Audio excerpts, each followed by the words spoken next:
Assalamualaikum warahmatullahi wabarakatuh. Waalaikumsalam warahmatullahi wabarakatuh. Bismillahi walhamdulillah.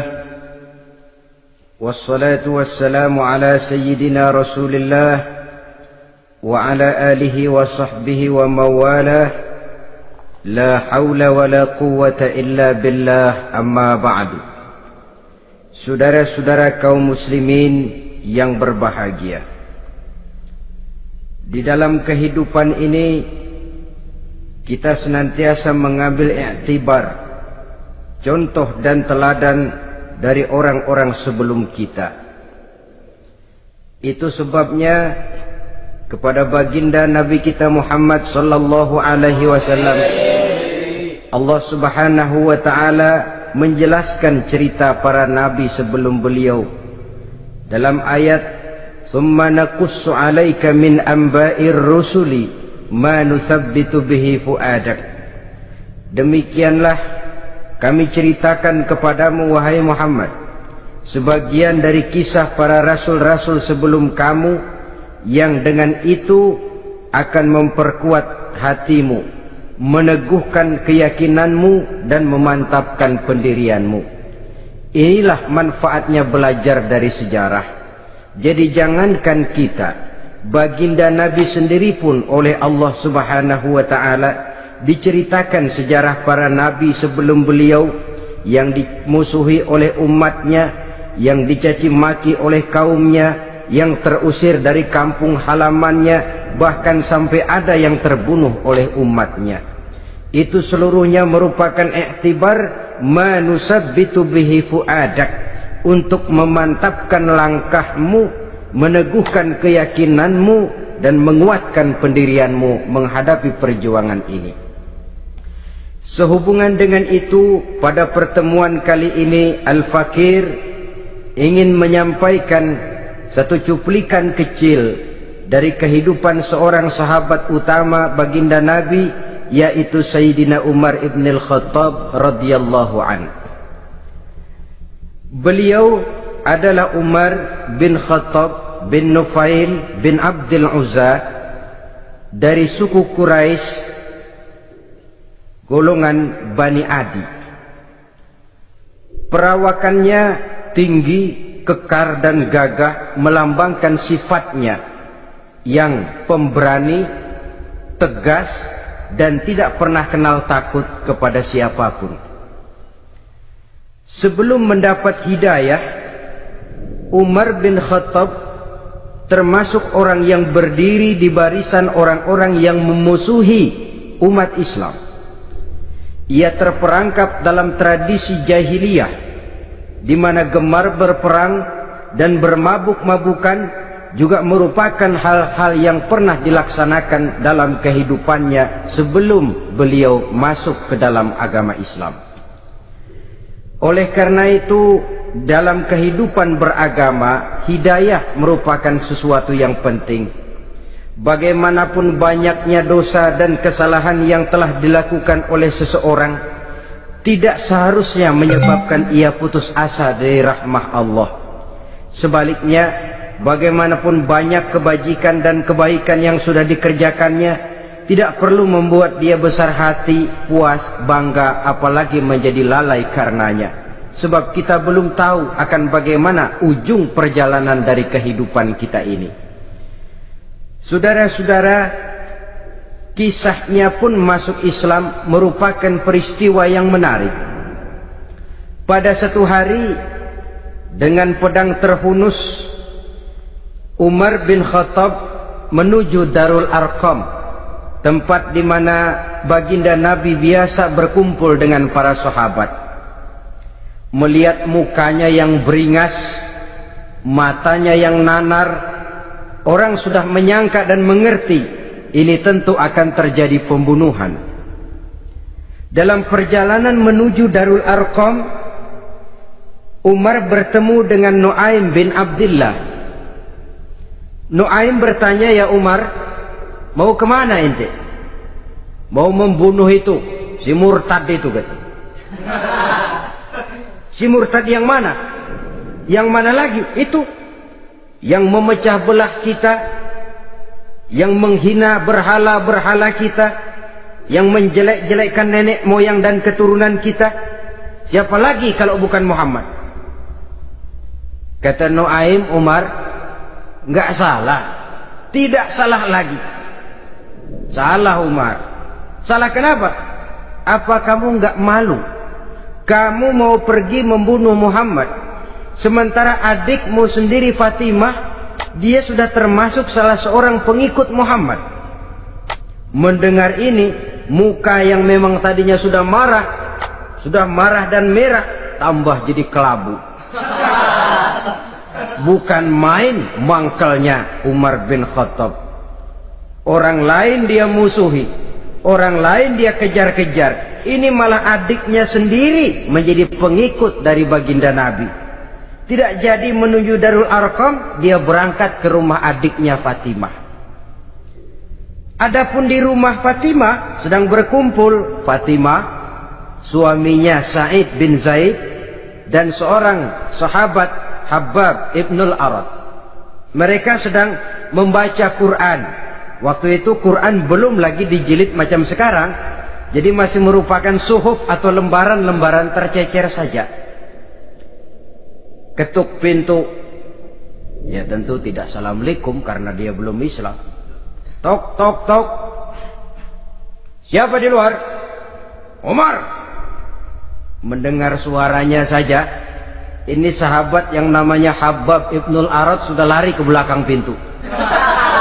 Sambil komat kamit baca doa mohon diselamatkan oleh Allah. Adapun Fatimah yang sedang memegang suhuf, lembaran tulisan Quran itu, menyembunyikan suhuf itu di belakang bajunya. Umar masuk. Fatimah, saya bang, apa benar berita yang saya dengar? Berita apa itu bang? Bahwa kau sudah masuk Islam. Bang, andai kata Muhammad memang benar, bagaimana? Sudahlah, jangan belit-belit. Jawab saja, kau masuk Islam benar atau tidak? Ya. Saudara hadirin,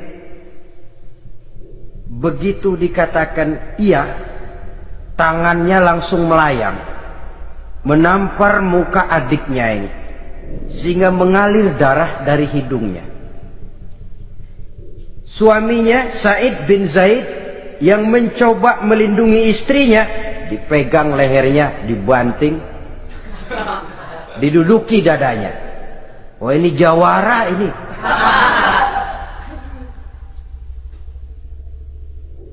Namun pada saat sedemikian, suara kebenaran terpantul dari mulut Fatimah, adik dari Umar bin Khattab ini. Umar, apakah engkau memukul orang yang bersaksi bahwa tidak ada Tuhan melainkan Allah dan Muhammad Rasulullah? Apakah engkau menganiaya seseorang yang terpanggil untuk mengikuti kebenaran? Manusia macam apa engkau, Umar? Saudara, memang dia orang keras, tapi hatinya mudah menerima kebenaran. Sehingga mendengar kalimat adiknya ini tercenung dia sejenak, melongo, bengong kata anak sekarang. Ini kalau tidak karena keyakinan yang mantap, tidak mungkin orang ini, anak adik saya ini bicara macam begini. Umar, mengapa engkau memukul orang yang bersaksi bahwa tidak ada Tuhan melainkan Allah dan Muhammad Rasulullah? Mengapa engkau pukul orang yang mengikuti kebenaran, menerima hidayah dari Allah? Begitu yakin dan mantapnya, walaupun di tengah satu hal yang sangat menakutkan. Siapa yang tidak takut orang Quraisy berhadapan dengan Umar bin Khattab yang dikenal sebagai singa padang pasir pada waktu itu? Malahan dia termasuk salah seorang jagoan. Di tradisi masyarakat jahiliyah itu ada satu pasar yang namanya pasar Ukaz. Tiap tahun di pasar itu diadakan pesta. Pertama pertandingan syair. Jadi penyair waktu itu jadi kebanggaan. Syair-syair yang menang itu digantung di dinding Ka'bah. Jadi setiap suku akan bangga kalau mempunyai ahli syair yang hebat. Nah, lalu diadakan juga lah perlombaan balap kuda, memanah, termasuk gulat. Lah Umar ini tiap kali pertarungan mesti menang. Belum pernah ada yang berhasil mengalahkan dia. Jawara.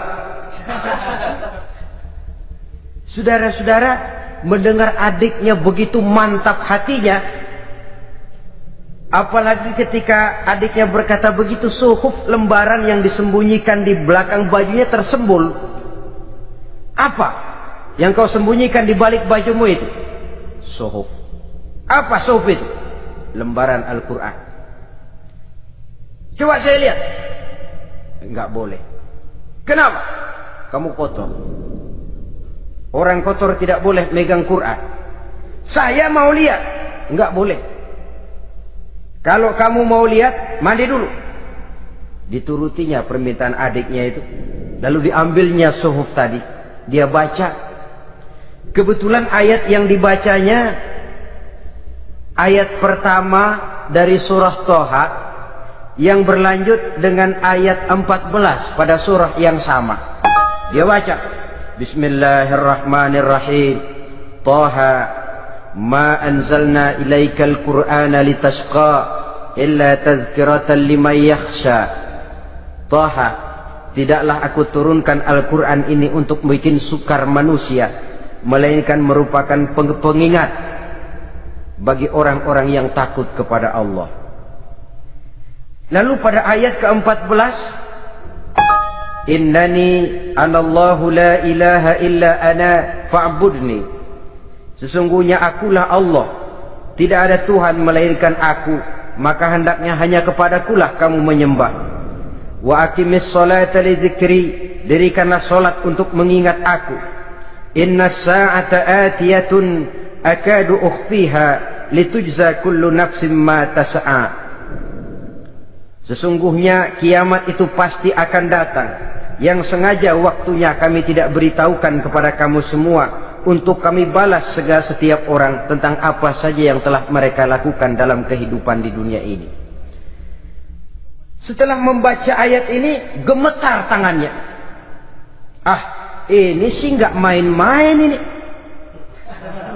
Ini belum pernah saya baca ajaran semacam ini. Tidak patut orang yang mempunyai kitab suci semacam ini dimusuhi. Ini sesuatu yang benar. Tergetar jiwanya. Hei Fatimah, Muhammad di mana Muhammad? Saya tidak akan memberitahu kepada kamu. Di mana? Saya tidak akan memberitahu. Lebih baik kau bunuh saya kalau memang maksudmu mau mencelakakan Muhammad. Sama sekali saya tidak akan mencelakakan dia, Fatimah. Kasih tahu saja, di mana dia? Darul Arqam. Bergegas dia menuju Darul Arqam. Di dalam Nabi memang sedang kumpul dengan para sahabat. Termasuk ada Sayyidina Hamzah yang juga terkenal jawara juga. Ketuk pintu. Ketuk pintu. Siapa di luar? Umar. Di dalam ini geger sebagian sahabat. Umar datang ini pasti bencana. Umar datang, wah, kalau istilah kampung, kerok dan urusan.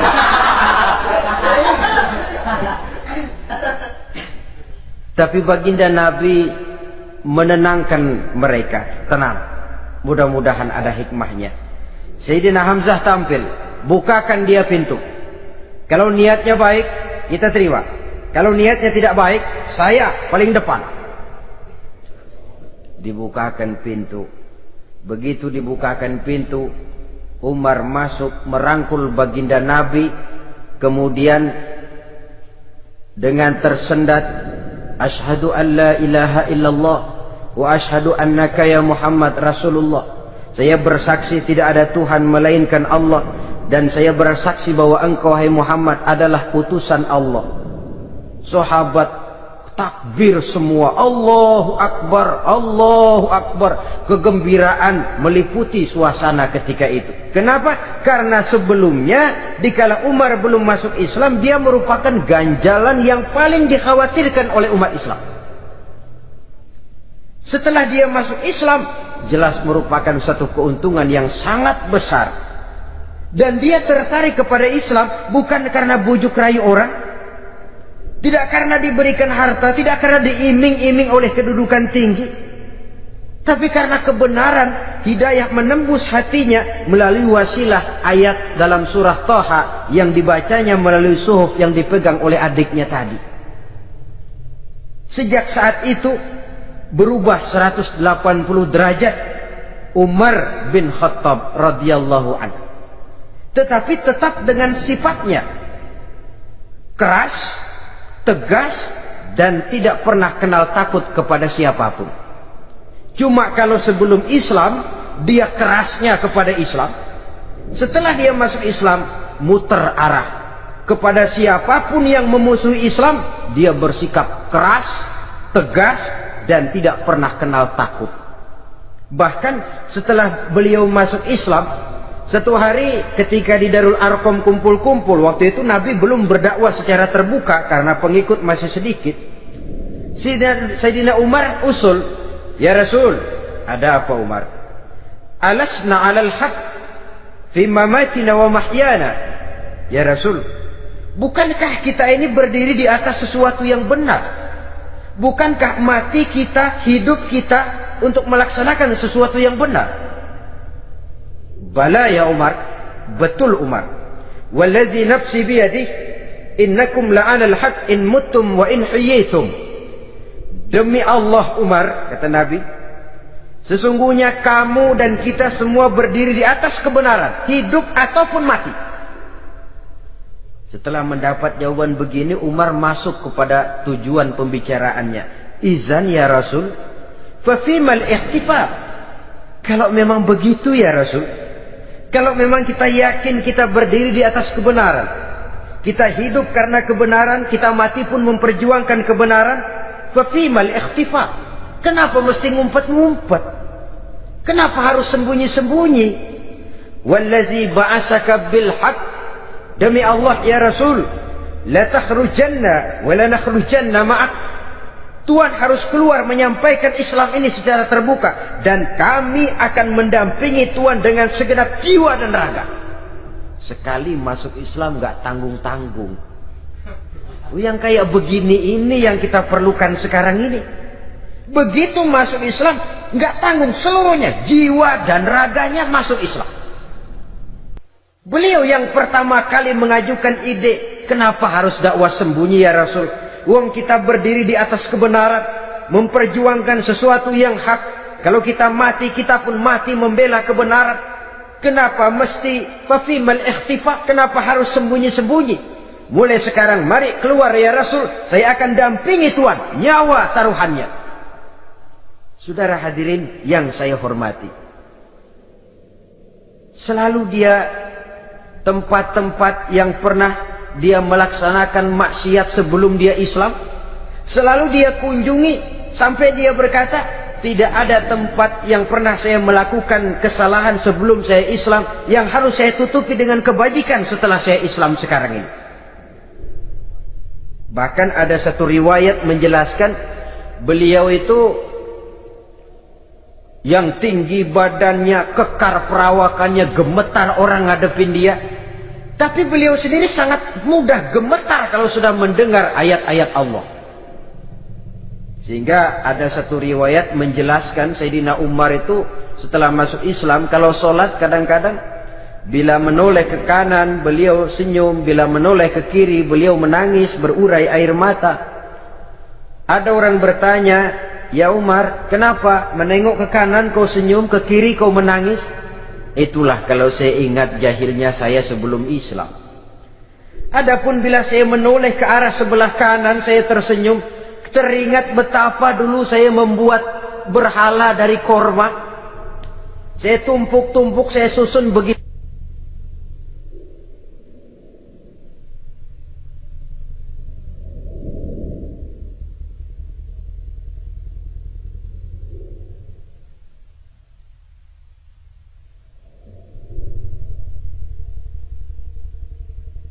Itu rupa. Setelah saya sembah, saya makan itu korma. Gagah betul saya waktu itu, sampai Tuhan pun saya makan. Adapun kalau saya menoleh ke kiri, teringat putri kesayangan saya yang terbawa oleh tradisi jahiliyah, takut menanggung aib, merasa malu mempunyai anak perempuan, sampai dia terkubur hidup-hidup. Berurai air mata saya mengingat semua itu. Padahal Nabi sudah memberikan jaminan. Sebab saudara, jangan lupa, orang kafir masuk Islam, dalam Islam itu dihitung dari bayi lagi. Dari nol, itulah untungnya. Jadi misalnya sudah 60 tahun, dari kecil sampai 60 tahun kafir. Umur 61 masuk Islam. Nah, sejak umur 61 itulah yang dihisab oleh Allah. 60 tahun ke bawah gratis bersih pemutihan. Istimewa betul. Tapi jangan lalu diniatin, gua kafir aja. Nanti sudah tua-tua mau giliran mati baru Islam. Nah, itu diniatin lain. Ini yang karena faktor hidayah, saudara-saudara. Nah, cintanya kepada baginda Nabi luar biasa. Dalam setiap pertempuran beliau selalu di front terdepan. Bahkan demikian cintanya sampai ketika hari di mana baginda Nabi wafat, saudara-saudara. Disampaikan berita wafat Nabi kepada Umar ini. Ya Umar, baginda Nabi sudah wafat. Kamu ngomong apa? Baginda Nabi sudah wafat. Bukan sedih, nyabut pedang, keluar matanya melotot. Siapa yang bilang Muhammad mati, saya tabas batang lehernya. Begitu cintanya beliau kepada baginda Nabi, sampai-sampai nggak menerima kalau Nabi wafat. Taruhlah nggak bisa mati bersamaan, bolehlah mati beriring-iring saja barangkali maksudnya. Saudara-saudara, cabut pedang, kelayaban kemana-mana. Ayo, siapa ngomong Muhammad mati, saya tabas batang lehernya. Sampai bertemu dengan Sayyidina Umar, Sayyidina Abu Bakar. Di tempat orang banyak, Sayyidina Abu Bakar yang bijaksana ini pidato. Ayuhan nas, man kana ya'budu Muhammadan fa inna Muhammadan qad mata wa man kana ya'budu Allah fa inna Allah hayyun la yamut. Wahai manusia, barang siapa yang menyembah Muhammad, maka Muhammad sudah mati. Tetapi barang siapa yang menyembah Allah, Allah akan hidup selamanya dan tidak akan pernah mati. Mendengar pidato ini, Sayyidina Umar sadar bahwa sebenarnya yang tidak bisa mati itu cuma Allah. Bagaimanapun agungnya baginda Nabi, besarnya baginda Nabi, tinggi akhlak budi pekertinya Nabi, cintanya beliau kepada Nabi, Nabi manusia dan manusia harus mati. Kemudian dibacakan surah Ali Imran ayat 144. Wa ma Muhammadun illa rasul qad khalat min qablihi rusul afa immata aw qutilan qalabtum ala aqabikum. Muhammad tidak lain daripada manusia, telah datang kepadanya rasul. Apakah jika ia mati engkau kembali menjadi murtad atau mundur ke belakang? Mendengar ayat ini dibacakan, Sayyidina Umar sadar, berurai air matanya, menangis dalam kesedihannya. Ini cintanya yang demikian tinggi kepada baginda Rasulullah sallallahu alaihi wasallam. Begitulah seluruh kesalahan yang dia lakukan pada saat sebelum dia masuk Islam, berusaha dia tutupi dan dia tebus dengan segala kebaikan, pengabdian, perbuatan soleh setelah dia masuk Islam. Sehingga diajarkan oleh baginda Nabi, ittaqillaha haitsu ma kunta wa atbi'i sayyi'atal hasanata tamhuha wa khaliqin nasa bi khuluqin hasanin. Bertakwalah kamu kepada Allah, kata Nabi, dimanapun saja kamu berada. Jadi takwa tidak kenal tempat. Dimanapun saja kamu berada, bertakwalah kepada Allah. Di rumah takwa, di pasar takwa, di kantor takwa, di tengah orang banyak takwa, pada waktu sendirian takwa. Ittaqillaha haitsu ma kunta. Bertakwalah kau kepada Allah dimanapun saja kamu berada. Jangan takwa pakai tempat. Di masjid takwa, di kantor nyolong. Itu tidak haitsu makunta. Yang diajarkan oleh Nabi, dimanapun kamu berada, bertakwalah kepada Allah. Wa atbi'i sayyi'atal hasanah tamhuha, dan iringi perbuatanmu yang salah dengan kebaikan. Jadi kalau satu saat terselip kita berbuat salah, cepat iringi dengan kebaikan, tamhuha, dengan harapan kebaikan yang kita kerjakan akan menutupi dosa yang terselip kita lakukan. Ngomongin orang, astagfirullahaladzim, banyak istighfar. Istighfarnya mudah-mudahan bisa nutupin dosa karena ngomongin orang. Tapi jangan lalu tambah sulap. Ngomongin orang istighfar, terus ngomongin lagi istighfar lagi. Itu tentu tidak bisa dengan cara begitu. Barangkali terselip pernah mengambil harta orang tanpa alasan yang hak, imbangi dengan rajin sedekah misalnya. Barangkali pernah menyakiti hati orang, imbangi dengan perbuatan yang bisa menyenangkan hati orang lain. Itu namanya mengiringi perbuatan yang bersifat salah dengan kebajikan. Ini yang dilakukan oleh Sayyidina Umar. Setiap pelosok hampir dia datangi, tempat-tempat di mana dia pernah melakukan kesalahan sebelum Islam, di sana dia tegakkan kebajikan dan kebaikan.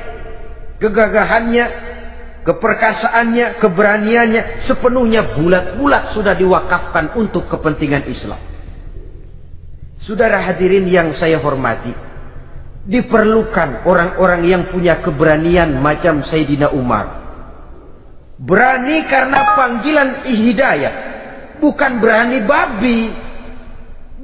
Babi berani juga babi, cuman nyeruduk. Artinya berani yang tanpa pertimbangan. Berani yang tanpa pertimbangan pada akhirnya akan menyulitkan kita sendiri. Beliau gagah, beliau berani, beliau punya kekuatan, beliau punya wewenang, dan itu dimanfaatkannya untuk menjadi backing baginda Nabi kita Muhammad sallallahu alaihi wasallam. La takhrujanna wa la nakhrujanna ma'ak ya Rasul. Rasul, keluar, sampaikan dakwah secara terbuka. Saya akan mendampingi Tuhan. Jika ada yang ganggu Tuhan, saya paling depan. Backing yang mendampingi Rasul untuk menyampaikan risalah Islamiyah ini. Saudara hadirin yang saya hormati, wa khaliqin nasa bi khuluqin hasanin, kata Nabi.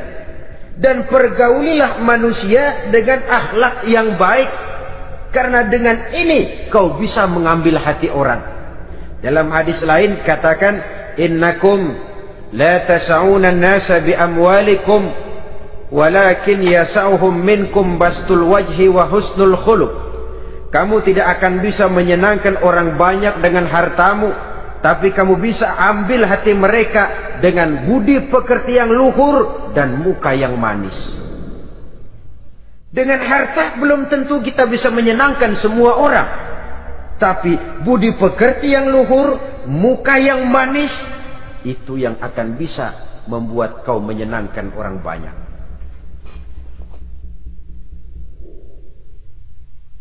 Setelah baginda Rasul wafat,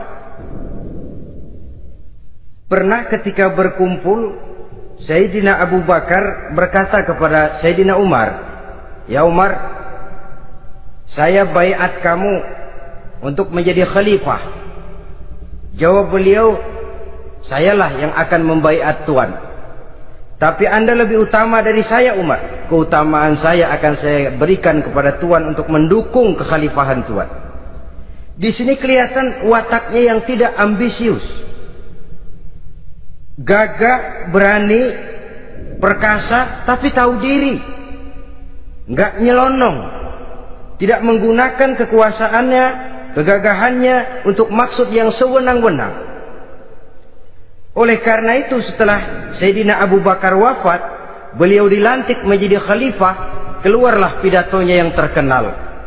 Ayuhan nas, inni qad wullitu alaikum walastu bi khairikum.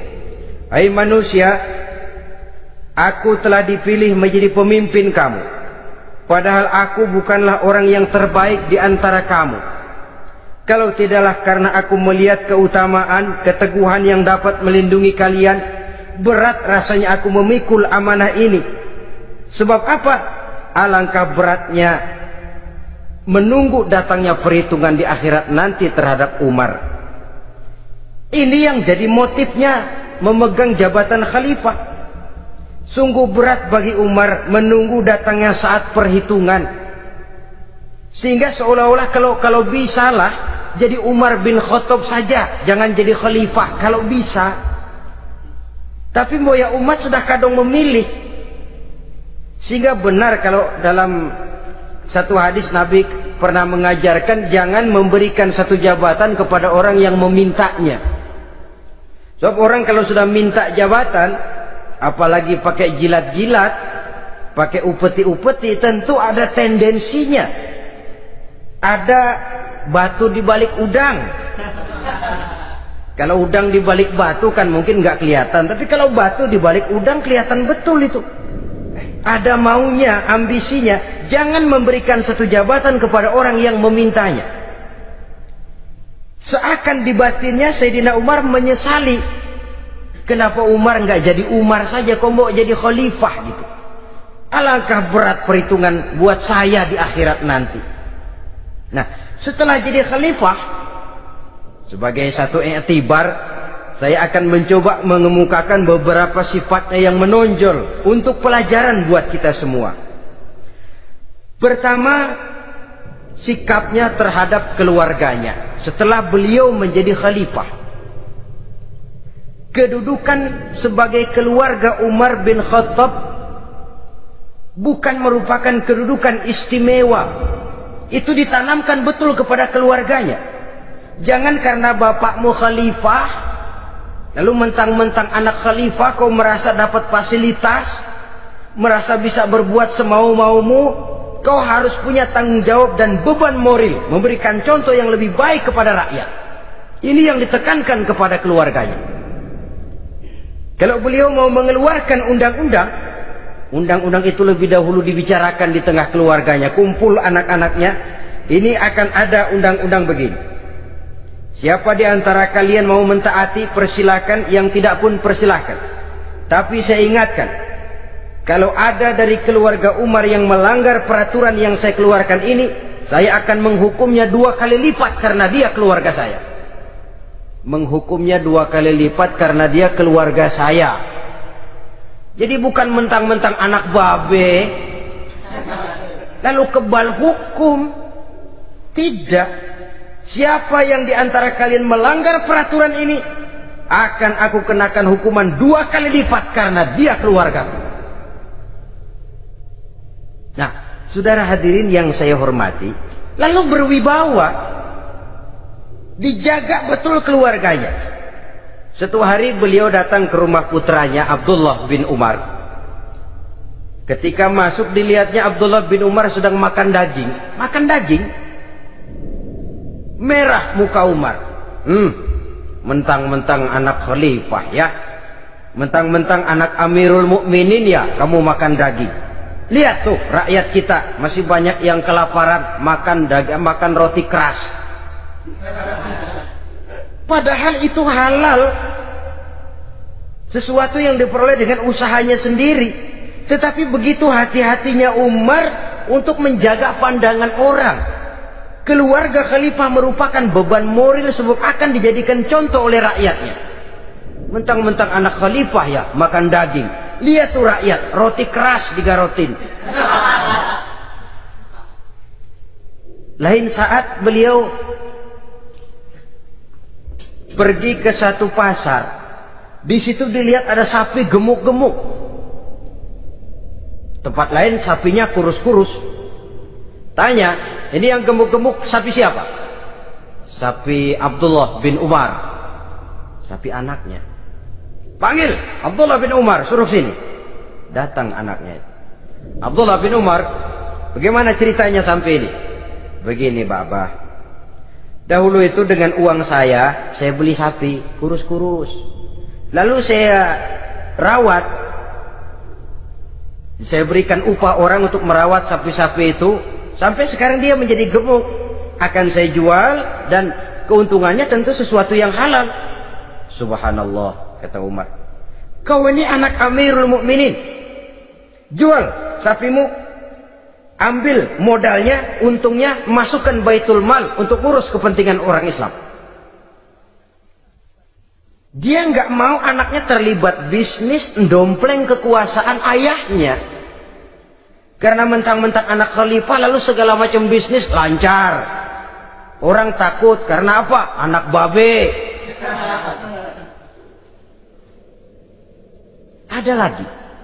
Pada waktu pembagian harta ghanimah, putri beliau yang namanya Hafsah, ini adalah istri baginda Nabi, meminta bagian. Kaum kerabat ayah, ini kerabat khalifah, kitalah dulu kerabat. Kalau kau kerabatku, maka jatahmu nanti dari ayahmu. Harta ini masih lebih banyak dibutuhkan oleh orang-orang Islam. Nanti belakangan kalau ada sisanya. Belakangan kalau ada sisanya. La haula wala quwata illa billah.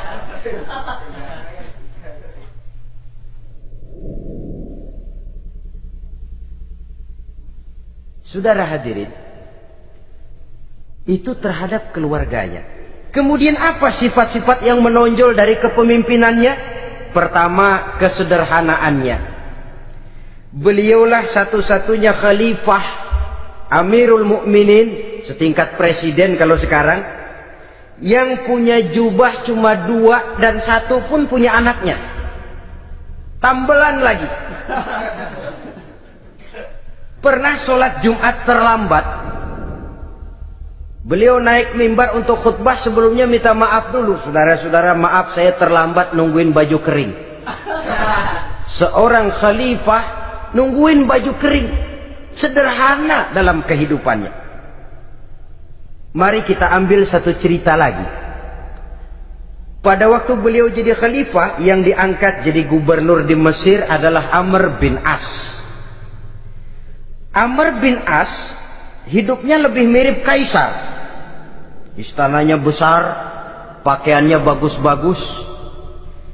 Nah, yang paling mengganggu pikiran Amr bin As, di sebelah istananya ini ada gubuk reot, kepunyaan orang Yahudi lagi. Ah, ini nggak pantas bener, masa di samping istana gubernur ada gubuk reot. Orang Yahudi lagi yang punya.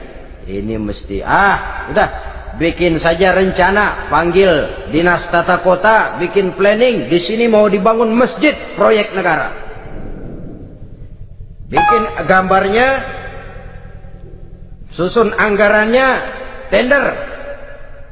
Saudara-saudara, si Yahudi yang punya gubuk reot dipanggil.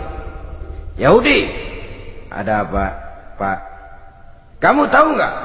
Enggak. Ya memang belum saya kasih tahu.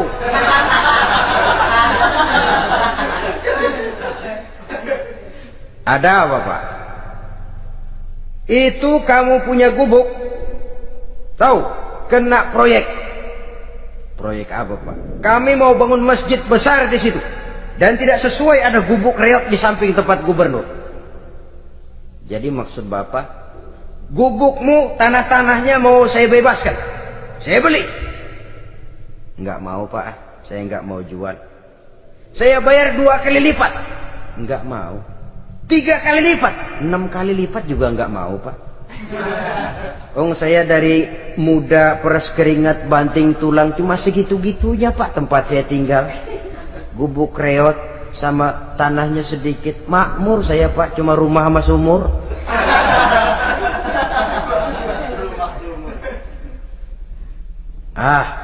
Ini Yahudi kelewatan juga. Akhirnya turun perintah, sudah, kalau dia nggak mau dibebaskan, gusur saja, tarik, ambil bulldozer. Digusur. Yahudi ini berurai air matanya. Aduh, begini jadi rakyat kecil, udah jatuh ketiban ember lagi. Tapi pikir-pikir Amr bin As kan bukan yang paling atas. Dia kan cuma pejabat, masih ada atasannya lagi. Lapor lapor. Yahudi ini berangkat ke Madinah. Bayangkan dari Mesir ke Madinah.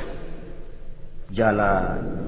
Di sepanjang jalan dia pikir membanding-banding. Kalau gubernurnya saja istananya begitu mewah, apalagi khalifahnya. Kalau gubernurnya galak main gusur, apalagi khalifahnya. Dan saya bukan orang Islam, apa dia lemin ngadu? Apa dapat tanggapan? Berangkat dia sambil harap-harap cemas.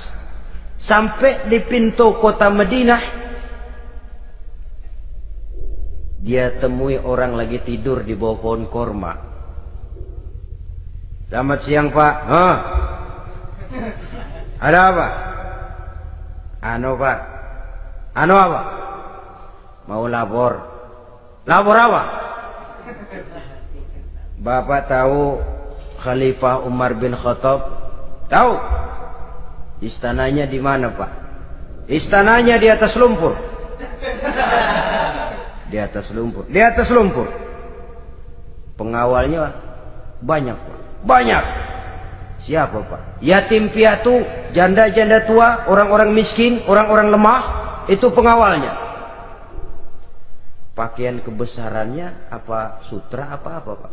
Pakaian kebesarannya malu dan takwa. Saya nggak ngerti Pak. Itulah Umar bin Khattab. Lalu orangnya sekarang di mana Pak? Di depan ente. Rupanya yang dia tanya itulah orangnya. Gemeter Yahudi ini, keringat bercucuran. Coba, istananya di atas lumpur. Sebab beliau berprinsip, bagaimana saya bisa menghayati nasib rakyat kalau saya tidak merasakan apa yang mereka rasakan? Bagaimana saya nggak bisa tahu sakitnya lapar kalau saya belum pernah kelaparan? Itu prinsipnya. Istananya di atas lumpur. Para pengawalnya yatim piatu, janda-janda tua, orang-orang miskin, orang-orang lemah dan tidak mampu. Dan pakaian kebesarannya malu dan takwa. Kamu dari mana? Dari Mesir Pak. Ada apa? Mau laporan gubernur Bapak di Mesir yang namanya Amr bin As. Kenapa? Main gusur aja Pak.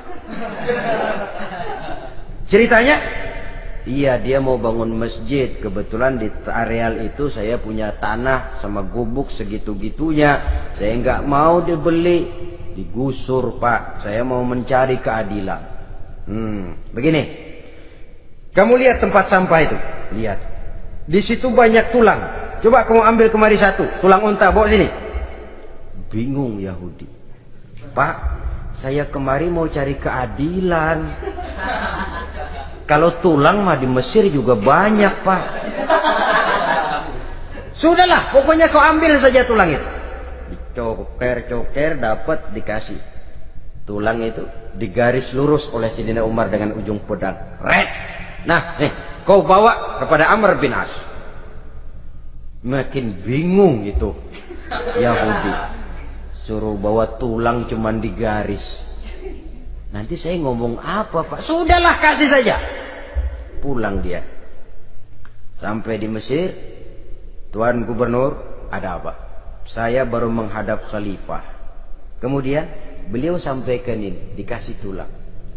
Amr bin As melihat tulang ada goresan lurus dengan ujung pedang, gemetar. Badannya keluar keringat dingin.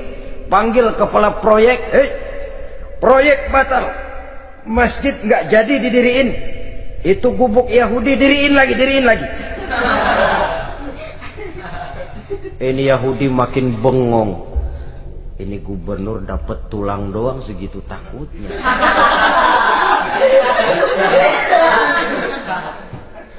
Ada apa sebenarnya Tuan Gubernur? Kamu tahu? Ini nasihat pahit buat saya dari Amirul Mukminin Umar bin Khattab. Seolah-olah beliau bilang, hai Amr bin As, jangan mentang-mentang sedang berkuasa ya. Pada suatu saat kau akan jadi tulang-tulang kayak begini. Maka mumpung kamu masih hidup dan berkuasa, berlaku lurus dan adillah kamu seperti lurusnya garis di atas tulang ini. Red. Lurus, adil, jangan bengkok. Sebab kalau kamu bengkok, nanti aku yang luruskan pakai pedangku. Siapa yang nggak ngeper digituin? Sampai akhirnya apa? Kata si Yahudi, Pak, kalau begitu Islam adil ya. Adil. Kalau gitu biarin dah, Pak. Tanah saya mau kamu jual? Bukan saya jual, Pak, saya kasih aja dah.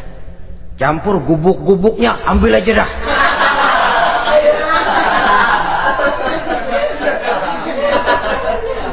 Masuk Islam si Yahudi ini oleh karena keadilan dari Umar bin Khattab. Begitulah kesederhanaan hidupnya. Sampai saudara, yang ironi betul, pernah Utsman bin Affan, Ali bin Abi Thalib, Thalhah dan Zubair kumpul mendengar berita bahwa Sayyidina Umar ini punya hutang. Bayangkan, seorang khalifah untuk melangsungkan hidupnya sampai punya hutang. Padahal Baitul Mal di bawah kekuasaannya. Berunding Utsman, Ali, Thalhah, Zubair. Kalau kita langsung ngomong sama Umar nggak enak dong, dia nggak bakalan terima. Lewat putrinya aja, Hafsah. Baik. Hafsah ngomong sama Umar, Abah, kenapa? Bagaimana kalau honor Abah ditambah, ditingkatkan supaya hutang bisa ketutup? Hafsah, saya Abah. Siapa yang nyuruh kamu ngomong begitu? Enggak ada. Ada. Saya tahu ada ini. Kalau enggak ada, kamu enggak mungkin ngomong begitu. Tapi orangnya kalau saya tuntut, mereka mungkin enggak mau. Sekarang saya mau tanya Hafsah, kau kan istri Rasul, betul? Nah, saya mau tanya, suamimu makanannya apa? Daging? Bukan. Roti. Tempat tidurnya kasur empuk? Bukan. Kain kasar yang kalau musim panas kami bentangkan, kalau musim dingin separuh buat tidur, separuh buat selimut. Pakaian yang dibelikan untukmu berapa banyaknya? Cuma 2. Nah, itu guru saya, orang yang paling saya cintai, dan itu yang saya ikuti. Bahkan setelah beliau wafat, Sayyidina Umar ini hutangnya ditanggungkan kepada anaknya Abdullah bin Umar, dan itu pun dilunasi dengan menjual rumahnya, sehingga rumahnya itu disebut Darul Qadha, rumah bayar hutang. Begitu kesederhanaannya. Jadi nggak pakai aji mumpung jadi khalifah lalu kayak ikan gurita, tangan yang mana aja megang. Itu kan mental monyet. Monyet itu kan begitu, tangan megang kiri kanan, mulut ngawal, kaki megang, temennya dikasih masih ngerampas juga. Monyet rakus betul itu. Itu kesederhanaannya. Kenapa kesederhanaan ini timbul? Karena sikap zuhudnya. Zuhud itu tarkud dunia li ajlil akhirah. Orang yang mengambil dunia hanya yang diperlukan dengan lebih mengutamakan kehidupan akhirat. Watak zuhudnya yang sangat menonjol. Dialah pahlawan yang paling berani di medan perang. Dialah imam yang paling khusyuk di masjid. Dan tidak jarang kalau sholat sendiri, begitu membaca ayat yang menceritakan neraka, nangis berurai air matanya. Saudara hadirin ma'asyiral muslimin rahimakumullah. Jadi kesederhanaan dan kezuhudan ini bukan lewat teori disampaikan oleh Umar, bukan lewat penataran seluruh aparat, tidak, lewat contoh konkret. Inilah saya, contoh sederhana dan zuhud. Bagaimana saya akan bisa merasakan penderitaan kalau saya sendiri tidak pernah menderita? Bagaimana saya akan tahu sakitnya lapar kalau saya belum pernah kelaparan? Maka tanpa penataran, tanpa upgrading segala macam, berhasil karena prinsip keteladanan. Beliau jadi contoh utama. Dan sumber utamanya tentu tidak lain karena contoh dari baginda Nabi besar Muhammad sallallahu alaihi wasallam. 2, sederhana. Yang kedua, zuhud. Yang ketiga, sifat yang menonjol dari kekhalifahannya adalah adil. Kalau sudah bicara soal hukum, dia tidak pernah kenal kompromi. Adalah seorang pemuka Nasrani masuk Islam. Namanya Jabalah bin Aiham. Ketika dia bikin haji, kain ihramnya keinjak orang Arab yang hitam. Badui. Jengkel. Dia merasa bekas tokoh. Enak aja nih orang udah jelek nginjak lagi. Ditempeleng orang tadi. Orang ini lapor kepada Umar. Panggil Jabalah bin Aiham. Panggil. Kau ditampar? Betul Khalifah. Tampar dia. Tampar lagi. Dipukul orang itu di depan Sayyidina Umar. Jadi tidak karena kau ini bekas kepala suku, kau ini bekas orang terhormat, lalu ada kebijaksanaan yang tidak bijaksana. Kebijaksanaan yang akhirnya jadi tidak bijaksana. Dan itu memang sudah dimulai dengan memblokir keluarganya. Tidak satu keluarganya pun yang boleh mempunyai perasaan bahwa menjadi keluarga khalifah merupakan fasilitas dan keuntungan. Kau jangan makan di atas punggungku. Kau jangan menikmati fasilitas di atas keringatku. Dan tidak ada keinginan mewariskan jabatan khalifah kepada anak-anaknya. Pernah beliau musyawarah, saya bingung, kenapa khalifah? Gubernur Kufah ini sulit nyari orang. Diangkat yang lemah, rakyat ngeluh. Diangkat yang keras, rakyat juga ngeluh. Ada calon khalifah. Kalau ini mah nggak salah lagi nih buat gubernur Kufah. Siapa? Abdullah bin Umar. Anak beliau sendiri. Melotot matanya. Jangan macam-macam kau. Cukup satu orang Umar memegang jabatan ini. Kalau berhasil, kami keluarga Umar sudah merasakannya. Kalau gagal, cukup kegagalan seorang Umar. Tidak berusaha mengorbitkan anaknya. Wah, anak babe diangkat jadi ano. Tidak, malah diblokir. Cari yang lain. Tapi Abdullah bin Umar cukup syarat ya khalifah. Dia orang bertakwa dan soleh. Yang takwa dan soleh bukan cuma anak Umar. Anak orang lain juga banyak yang takwa dan soleh. Itu prinsipnya. Sehingga ketegasannya ini membuat orang jadi sungkan. Dan tidak seorang pun berani kirim-kirim upeti hadiah. Pernah itu ada pejabat dari Azerbaijan kirim makanan. Kue, mending apa? Kue. Gitu dicicipi enak. Enak juga ya kue ini. Enak khalifah. Ini di sana apa makan rakyat biasa? Bukan, ini makanan orang-orang fit. Nah, dibungkus lagi itu kue. Dibungkus. Ontamu mana? Di luar. Ambil, bawa pulang, serahkan lagi kepada gubernur di sana, kasih tahu salam dari Umar bin Khattab. Kenyangkan dulu rakyat dengan makanan seperti ini. Kita belakangan. Jadi kalau rakyat lapar, saya orang pertama yang akan merasakan kelaparan. Tapi kalau rakyat makmur, biarlah saya menjadi orang terakhir yang kenyang. Kan bagus prinsip itu. Jikalau rakyat kelaparan, saya akan jadi orang pertama yang merasakan lapar. Tapi kalau rakyat makmur, biar saya jadi orang terakhir yang kenyang. Jangan dibalik. Pada saat rakyat kelaparan, dia kekenyangan. Dan selanjutnya, sikap keadilannya ini saudara-saudara menyebabkan hukum lalu jadi berwibawa. Pernah beliau jalan-jalan di lorong kota Madinah di tempat yang namanya Harah bersama Aslam. Ada ibu-ibu anaknya nangis, lapar ma, sabar dikit lagi matang gitu. Memang tuh ibu lagi ngerebus, bunyi air ngegulak, luguk. Umar lihati dari jauh, belum juga matang. Nih anak dari nangis, lapar, sampai capek nangis, sampai tidur. Anak tidur, Umar samperin, Bu, emang masak apa sih kok nggak bisa matang? Saya nggak masak apa-apa tuan. Itu pating kerubuk apa? Ketika dibuka ya cuma air saja.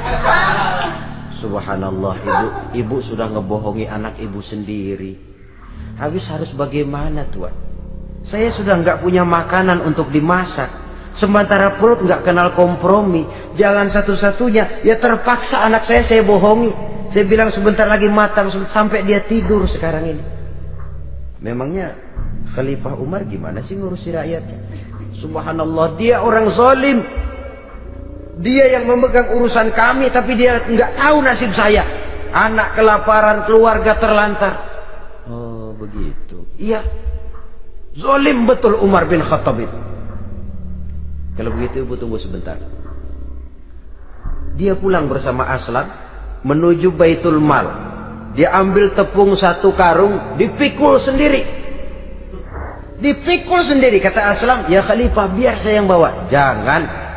Kenapa Khalifah? Apa kau kira kau sanggup mikul dosa saya di akhirat nanti? Biar saya yang mikul sendiri. Dia bawa ke tempat tuh ibu-ibu. Dia masakin sendiri. Nah bu, sudah matang, persilakan masak. Makan. Alhamdulillah Tuhan. Mudah-mudahan Allah memberkahi Tuhan. Tuhan lebih baik dari Umar bin Khattab yang zalim itu. Memang sebenarnya Tuhan siapa, kata tuh ibu? Saya. Iya, saya ya Umar bin Khattab yang ibu bilang zalim itu. Gemetar si ibu. Gemetar si ibu. Tapi memang peka dan menghargai kritik orang. Tidak membungkam setiap orang yang nadanya sumbang atau berbeda. Kadang beliau berkata, saya khawatir karena orang terlalu segan dengan saya, lalu nggak ada yang berani negur kalau saya salah. Kan begitu biasanya. Karena sudah terlalu segan, lalu semuanya orang mau diaminin saja. Asal dibilang nggak benar, marah, jengkel. Lalu disingkirin, maunya diiyain, inge kulonuwun. Oke bos. Beliau bilang, saya khawatir kalau tidak ada orang yang mau menegur kesalahan saya jika saya terlanjur nanti. Tahu-tahu muncul orang, demi Allah saya akan menegur Tuhan dengan pedang saya ini. Cerah mukanya, senyum bibirnya, alhamdulillah anak muda, saya memerlukan orang macam kau yang berani berkata ya terhadap yang benar dan tidak terhadap yang tidak benar, apa dan bagaimanapun resikonya. Di sini kelihatan sikap beliau menghadapi orang yang berbeda pendapat. Keadilan, keberanian dan ketegasan, cepat menerima kebenaran merupakan serentetan dari sifat-sifat utama beliau sejak masuk Islam sampai menjadi khalifah yang kedua. Bahkan dengan jasa beliau, Islam kemudian tersebar menembus dinding Jazirah Arabia, memasuki Bizantium dan Persia, sehingga beliau juga dikenal sebagai periode Al-Futuhat Al-Islamiyah. Nah saudara-saudara, inilah cuplikan kecil dari kehidupan seorang agung dan besar yang memang sangat terbatas kata-kata untuk melukiskan kebesaran itu. Namun yang secuplik ini mudah-mudahan menjadi sumbangan moral dalam rangka kita memperbaiki diri menuju kehidupan yang lebih baik. Terima kasih banyak atas segala perhatian. Mohon maaf atas segala kekurangan. Usikum wa nafsi bitaqwallah. Wassalamualaikum warahmatullahi wabarakatuh.